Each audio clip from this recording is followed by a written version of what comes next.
Assalamualaikum warahmatullahi wabarakatuh. Pada kesempatan kali ini kami dari kelompok 10 akan menampilkan video singkat tentang uraian materi makalah kami dengan judul pengembangan organisasi dengan Bapak dosen pengampu Firman Kuasa Esos MSI. Untuk mempersingkat waktu, saya sebagai moderator menyerahkan kepada Asmida Petriani sebagai pemateri pertama.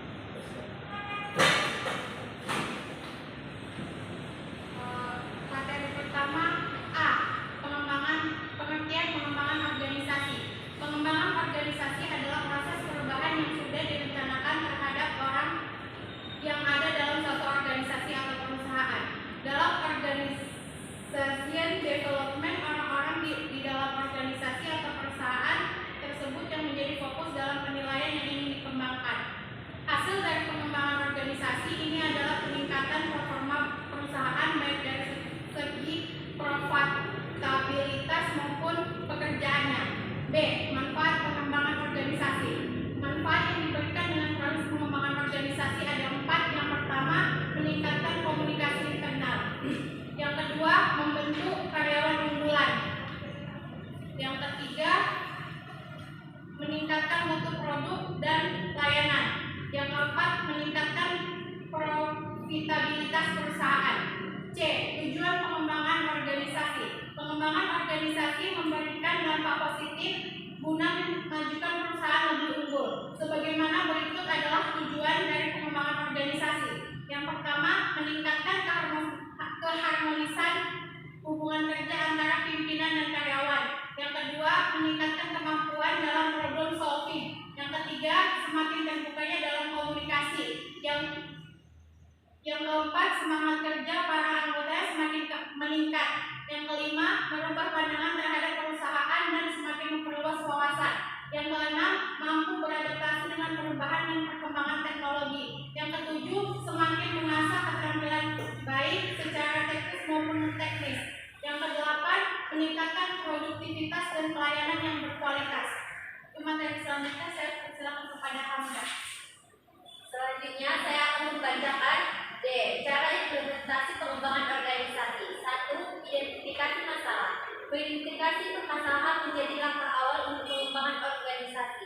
2. Kumpulan data. Mengumpulkan data merupakan pekerjaan dengan waktu yang paling banyak yang dibutuhkan. 3. Analisis data yang terjadi. Setelah dirasa data yang dikumpulkan cukup kuat, seseorang yang menganalitis juga harus bersifat terbuka tanpa memiliki satu sisi yang paling kuat. 4. Membentuk strategi. Membentuk perencanaan bukanlah hal yang mudah. Strategi yang dibentuk harus dipikirkan matang-matang agar terjadi dampak positif yang berlaku untuk jangka panjang. Meminta feedback. Setelah dilakukan strategi yang baru, Anda dapat meminta feedback sebagai bentuk masukan apakah strategi ini berjalan dengan baik atau tidak. Faktor penyebab dilakukannya pengembangan organisasi. Terdapat menjadi 2, yaitu kekuatan eksternal dan internal. Kekuatan eksternal ini kompetisi yang semakin tajam antar organisasi, perkembangan iptek, perubahan lingkungan baik lingkungan fisik maupun sosial yang membuat organisasi berpikir bagaimana mendapatkan sumber. Kekuatan internal. Kekuatan internal ini dalam terdapat pendekatan integratif, yaitu 1. Adanya organisasi dan manajemen yang bergerak karena arah organisasi dan manajemen yang manusiawi. 2. Adanya perkembangan konsepsi latihan, kepekaan, dan studi laboratorium. 3. Pengembangan potensi manusia, keseran di dalam terjadi pada nilai proses dan teknologi. Cukup sekian. Pendekatan pengembangan organisasi. Pengembangan struktur organisasi menyangkut modifikasi dan pengaturan sistem internal seperti acuan kerja, ukuran dan komposisi kelompok kerja. Sistem komunikasi, mengukur tanggung jawab atau wewenang. Pendekatan struktur dibagi menjadi kelompok dari 1. Melalui aplikasi prinsip rancangan organisasi klasik. Pendekatan ini berusaha untuk memperbaiki dalam pembagian titik tepat dari tanggung jawab jabatan para anggota organisasi. Pengubahan tentang manajemen deskripsi jabatan dan sebagainya. 2. Desentralisasi. Hal ini didasarkan pada penciptaan satuan-satuan organisasi yang lebih kecil dan dapat terdiri sendiri dan mengusir perhatian pada kegiatan berorientasi tinggi. 3. Verifikasi aliran dalam organisasi. Pendekatan ini didasarkan pada pemikiran bahwa aliran kerja dan pengembangan keahlian yang tepat akan berakibat kenaikan produktivitas secara langsung dan cenderung memperbaiki semangat dan kemampuan kerja. B. Pendekatan teknologi.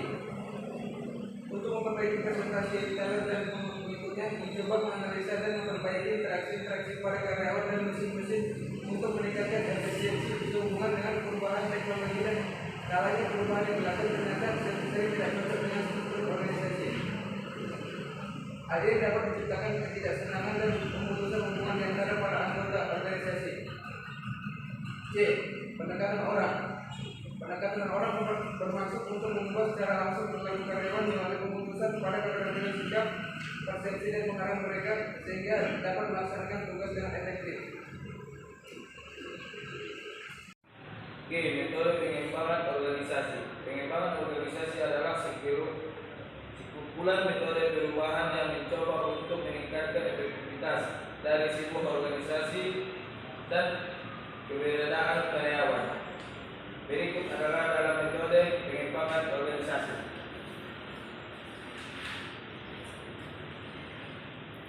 Latihan kepada ini merupakan metode awal dari perubahan perilaku melalui interaksi kelompok yang tak terstruktur, di mana setiap anggota dalam kelompok diajak berkumpul bersama dalam suasana yang bebas dan terbuka, di mana setiap pertipisan mendiskusikan diri melupakan sendiri dan proses interaksi mereka. 2. Pendekatan survei umpan balik. Alat yang digunakan untuk menilai perilaku dari anggota sebuah organisasi dan mengidentifikasi jarak perbedaan di antara persepsi dari masing-masing anggota adalah dengan menggunakan survei, di mana setiap anggota dapat berpartisipasi di dalamnya. Hasil dari survei ini kemudian ditabulasikan dan dianalisa.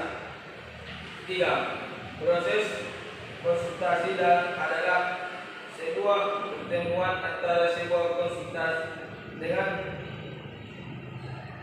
klien untuk memahami proses pengembangan organisasi yang dilakukan, di mana seorang karyawan harus mengatasi dan mengidentifikasi hal-hal apa saja yang perlu diperbaiki atau ditingkatkan. Salah satu area yang mendapatkan penekanan penting dalam pengembangan organisasi adalah mencegah terjadinya konflik yang difungsikan yang diproduktif yang terjadi di antara kelompok. Dalam bertujuan untuk mengidentifikasi kualitas-kualitas yang untuk kekuatan yang istimewa yang dimiliki oleh sebuah organisasi, yang kemudian dapat menjadi dasar untuk peningkatan formal atau kinerja.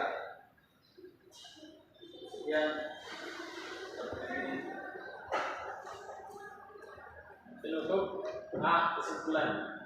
Sumber daya manusia merupakan faktor yang sangat penting dalam sebuah organisasi, baik organisasi dalam skala besar maupun kecil. Dalam organisasi berskala besar, sumber daya manusia dipandang sebagai unsur yang sangat menentukan dalam proses penyeimbang usaha dan sumber daya. Manusia menjadi semakin penting, penyeimbang organisasi juga memberikan dampak positif guna memajukan perusahaan lebih unggul.